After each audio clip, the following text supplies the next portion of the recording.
Hello বন্ধুরা, Paromita blog PS channel থেকে তোমাদেরকে অনেক অনেক স্বাগত। তোমরা সবাই কেমন আছো? আশা করছি খুবই ভালো আছো।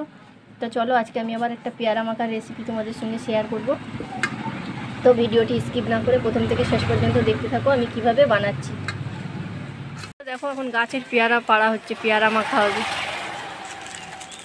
ভর্তি গাছে, কিন্তু পাড়া যাচ্ছে না, অনেক উঁচুতে। তো যে কটা পারছি পেয়ারা মাখা করবো। তো বন্ধুরা, তোমাদেরকে তো দেখালাম গাছ থেকে পেয়ারা পাড়ছি। দেখো, গাছ থেকে পেয়ারা, এতগুলো পেয়ারা পেড়ে এনেছি। অনেক টেস্ট, এগুলো খুব মিষ্টি, মজমজ করে পুরো। তো পাখিতে খেয়ে নিচ্ছে বলে নাই আরও বড় হতো, পেড়ে নিয়েছি। এবার পেয়ারা মাখা করব। তো ভিডিওটি স্কিপ না করে তাহলে চলো প্রথম থেকে শেষ পর্যন্ত দেখতে থাকো আমি কিভাবে মাখাচ্ছি। চলো, পেয়ারা মাখার উপকরণ কি কি নিয়ে নিয়েছি তোমাদেরকে দেখিয়ে দিই। আগে থেকে পেয়ারাগুলোকে ধুয়ে পরিষ্কার করে ছোট্ট পিস পিস করে কেটে নিয়েছি, এই যে। আর এখানে নিয়ে নিয়েছি, দেখো, এই যে মারা বোম্বে থেকে এনেছিল আমের আচার, আর জিরে গুঁড়ো, লঙ্কা গুঁড়ো, বিট নুন, সাদা নুন।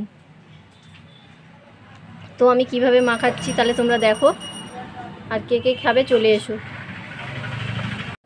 তো চলো, আমি প্রথমে নুন দিয়ে দিচ্ছি, একটু সাদা নুন দিয়ে দিলাম।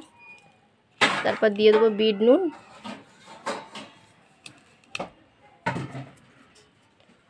তারপরে দিয়ে দেবো জিরের গুঁড়ো, তারপর দেবো লঙ্কার গুঁড়ো। ওহ, পুরো আচারের গন্ধে আর থাকা যাচ্ছে না, এত সুন্দর লাগছে। এই যে বাকি গুঁড়োগুলো সব দিয়ে দিলাম। এবার দিয়ে দেবো আমের আচারটা। তো বন্ধুরা, এবার আচারটাকে দিয়ে দিচ্ছি। সব কিছু দেওয়া হয়ে গেছে, এবার আচারটা দিচ্ছি। কি দুর্দান্ত এই আচারটা খেতে, তোমাদেরকে কি বলবো। এবার এই সব কিছু দিয়ে খুব ভালো করে মেখে নেই, তারপর দেখাচ্ছি। এবার একটু সর্ষের তেল দিয়ে দিচ্ছি, ব্যাস।